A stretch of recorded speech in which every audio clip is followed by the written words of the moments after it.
Hi dears, how are you? I hope you are fine. In this video, we are going to see chapter 4 Geography. Can you guess anything from this picture? What is this? And what he is doing? Yes, what is this? Which is the main work that Indians depends upon? Yes, just I have given you 3 pictures clue. What they are doing there, dears, in this picture?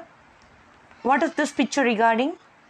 Yes, that is a topic regarding agriculture in India. Agriculture. Completely, we are going to see agriculture, chapter 4, agriculture, geography. Okay, dears, 8th standard, chapter 4, agriculture in geography. We are going to see in this chapter completely about agriculture. What do you know about agriculture? Without farming or agriculture, can we live? Can we eat food or crops or cereals, whatever it is? No, we cannot eat anything without doing agriculture. So, 50% of the population in India and in complete world, they depend upon this agriculture. Do you know how do we get these pulses, cereals, millets, whatever it is, crops? How we get this? Whether it is easy to get this as a food material in market? No. Whether we are preparing this in the market? No. It informs many steps that only we are going to see first. The transformation of plant into a finished goods carries 3 economic steps. The transformation of plant completely changed to the finished goods involve 3 economic activities. I will show you. The 3 economic activities to transform a plant to a finished goods are primary, secondary, tertiary. What does mean by primary? What are the activities involved in primary? Extraction and production.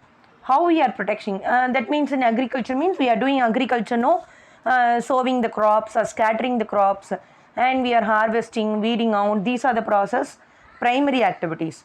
Fishing, collecting the fish or gathering the goods are the examples of primary activities. And what we do in secondary activities? Processing, we are sending that collected, for example, if we are taking a wheat, we are just agriculturing it first in the primary activity, and we are sending that wheat to the factory or manufacturer, bread manufacturer or cake manufacturer, we are sending to them, and in secondary process he will convert that wheat into a bread. Whether the process is over, if they have converted the wheat into bread, whether the process stops? No. In tertiary activity only, they will take this goods to the marketing place, they will advertise something and they will market. So that is the third activity. There is transport, trade, banking, insurance, advertising, etc. carries over the tertiary, third process. These are the economic activities followed to make the finished plants to a finished good. Yeah, here we are going to see some of the cultures. Agriculture. What does mean by agriculture? The science and art of cultivation on the soil, raising crops, rearing livestock, whatever it is. We are just raising crops and rearing livestock. That is called as farming or also called as agriculture. What does mean by sericulture? Commercial rearing of silkworms to make a silk products, that is called as sericulture. Commercial rearing of silkworms. If you are growing the silkworms to produce the silks and you are selling that is called as sericulture. Pisciculture means breeding of fish varieties. Viticulture means cultivation of grapes. Horticulture means growing vegetables, flowers, fruits, etc. It is called as horticulture. Agriculture, crops. Sericulture, silkworms. Pisciculture, breeding fish. Viticulture, cultivation of grapes. Horticulture, growing vegetables, flowers, fruits, etc. Yes, the farming is divided into, or agriculture is mainly divided into 2 types. It depends upon geographical condition, where we are living, whether in the hilly place or in the plains, or what amount of rainfall we are receiving per year, and demand on produce, laborer, technology what we are using. According to this, they have divided the farming into subsistence farming and commercial farming. These are the main 2 divisions of farming. subsistence farming and commercial farming. And what are the divisions under subsistence farming? Yes, subsistence farming is again divided into intensive subsistence farming and primitive subsistence farming.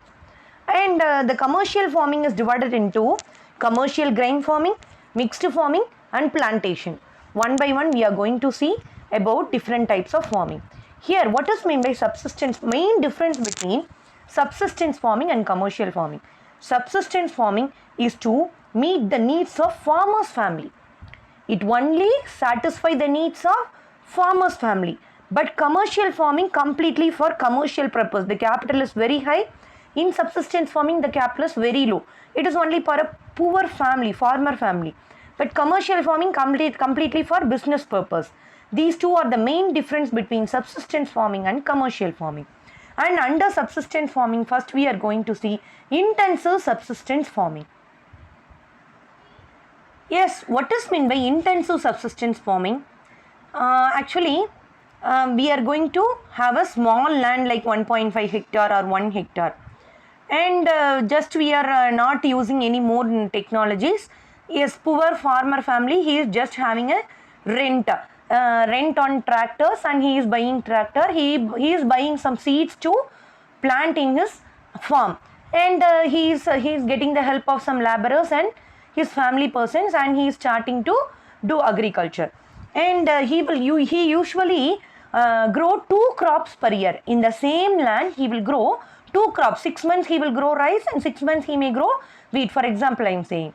So this will be happen in thickly populated area where the more peoples are there only they will do this intensive subsistence farming. And primitive subsistence farming is further divided into shifting cultivation and nomadic herding. What is meant by shifting cultivation? We already gone through in tribals and Diku's history chapter, right? So what is that? What is meant by that? Shifting cultivation or zoom cultivation or slash and burn technique. What is meant by that? So the tribal people, they will go from place to place. They will cut patches of land and they will burn it. After burning it, what we will get? Whatever we burn, we will get ash. What will be there in the ash? Potash. So the potash gives us more fertility. So they will sow the seeds here and there, and after growing they will harvest the place and harvest the crop, and they will move to another place. They will leave that place for fertility. That is called as shifting cultivation. And what is meant by nomadic herding means, in Saqqara, Central Asia and India, Rajasthan, Jammu, Kashmir, in many places, the peoples are doing here. That is growing up of some animals like sheep, cattle, goat, camel or etc. to get some wool, meat, milk products from them animals. They are growing some animals to get some profit. That is called as nomadic herding. They will move from place to place. For what? The fooder. Food means the what humans eat. Fooder means what animals eat.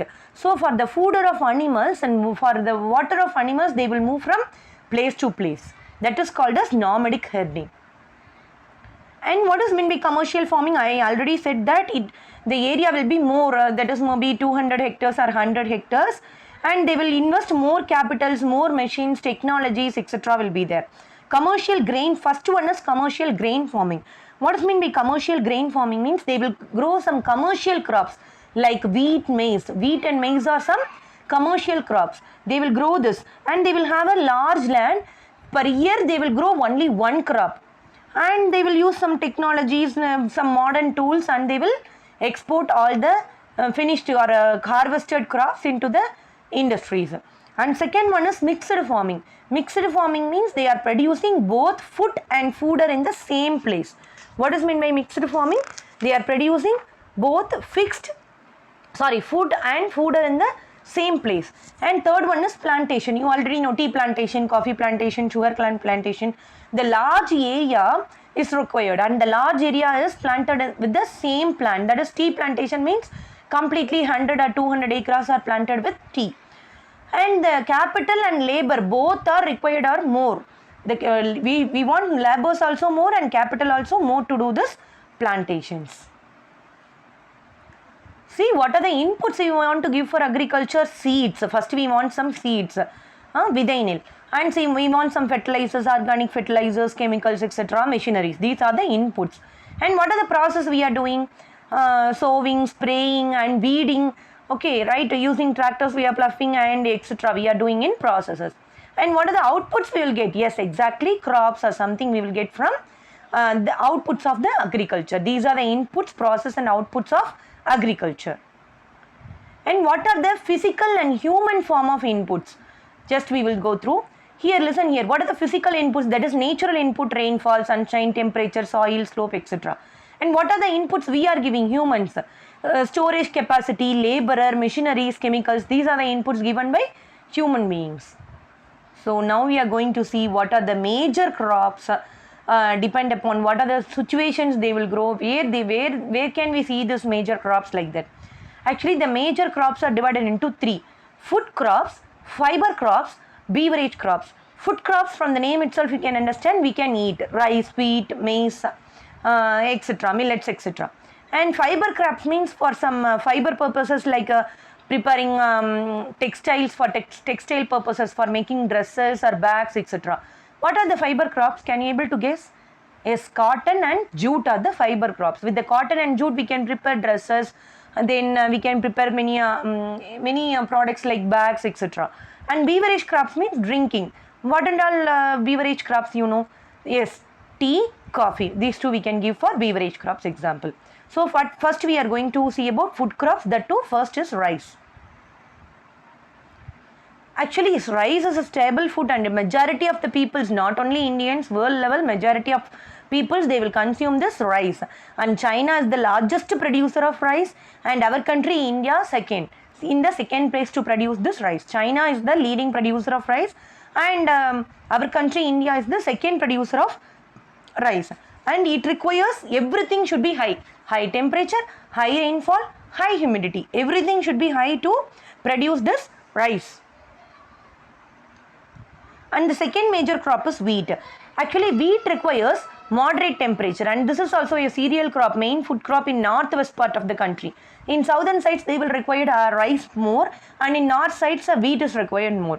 And it needs moderate temperature and moderate rainfall. Moderate temperature and moderate rainfall, that is enough for producing wheat. And third one is millets. Millets like ragi, jowar, bajra, etc. So what are the things required to grow this millets? We need low rainfall is required. We do not need more rainfall. Low rainfall is required, and high and moderate temperatures, adequate rainfall, that is required for preparing this millet. For to get ready for this millets. We want the climatic conditions favor to produce a millet crop is low rainfall and high temperature. And ragi, jowar, bajra are called as coarse grains, and they are having high nutritional values. If we want to involve these three in our daily food habits. And maize requires maize, you know, everyone know what is maize. It requires moderate temperature and moderate rainfall, and lots of sunshine is essential for preparing for growing of this maize. And the fertile soil is required to develop this maize. And next we are going for fiber crops like cotton and jute. Yes, cotton requires high temperature, light rainfall. Temperature should be very high, but rainfall should be very low. And it requires bright sunshine to grow best. And it will grow in alluvial soil only. Actually, growth will be very nice in alluvial soil. China, USA, India, Pakistan, Brazil, Egypt, these are the leading producers of cotton. Next, we are going for jute. Yes, jute is also called as golden fiber. Actually, this grows in alluvial soil. Both cotton and jute grows in alluvial soil, and it also requires high temperature and heavy rainfall and humid climate, that is enough for growing this crops. In India, Bangladesh only, it is a leading producer of jute. In India, where we are leading producers in India, where the jute is leading producer, Bangladesh. And tea and coffee are two beverage crops, and that is called as plantation. Now only I explain what is mean by plantation. It requires high rainfall throughout the year, so only it has been set up in mountain areas. And laborers also more. Large number of laborers is required to pick the leaves. And Kenya, India, China, Sri Lanka, everyone are best quality tea producers. Actually, to understand this agriculture more in different countries, we are going to see two types of case studies. One is farming in India, another one is farming in USA. After I am saying this about case study, you can able to identify the difference between the Indian farmer and the USA farmer. Listen here, you can see here that futures of Indian agriculture. A farmer, a small poor farmer, he is having some small land and he yields some high varieties of seeds from that, and he grows 2 crops per year in the same land. Here you can see that subsistence farming points will be there.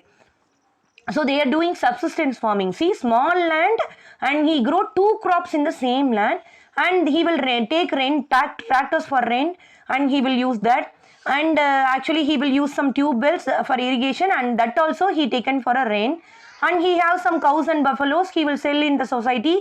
He will get the milk from that cows and buffaloes and he will sell in the society, and he will take the advice of friends, families and agriculture officer, and he will grow all the crops, and he will, after harvesting, he will sell all the crops in the mandi. Actually, he cannot able to store the crops after it comes to a good rate. He is forced to give that product in a normal rate, because he don't have any places to store that particular crop, whatever it may be, wheat or rice. He is not having any factories or any houses to store this.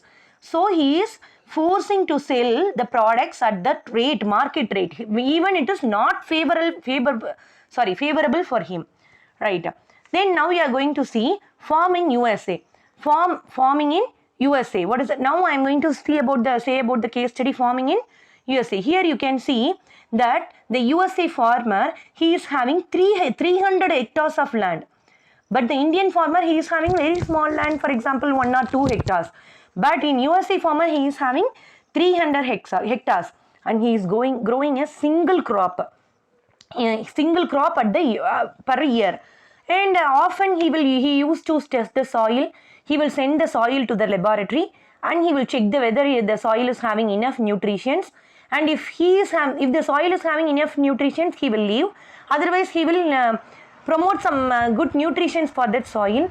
And the satellite is fixed with that farming, so that he can observe completely monitor all the places in the farm through computer. And if any problem over there, he will go and he will rectify that. And he will use many technologies like tractors, seed drillers, levelers, harvesters, many technologies, different tools and technologies he will use, and completely he will sell everything in a good rate after storing in a factory. And can you identify the difference between the farmer in India and farmer in USA? Yes, farmer in India act as a farmer. Farmer in USA act as a businessman. That is the difference in this case study. Actually, we are going to conclude this chapter. Nowadays, we are wasting our foods, right? Your parents, they are cooking. We are getting the rices or wheat from the shops, and they are cooking for you. Nowadays, we are wasting the food. See how much difficulty it is to prepare a harvest a crop, or whatever it is, to grow a crop and to sell it, and to buy it, whatever it is, to prepare it. How much difficulties over that food. So we should not waste our food. We should find some more technologies regarding this agriculture. And you are the backbone of India, future generation. So you want to break the record, find new technologies to grow this crop more.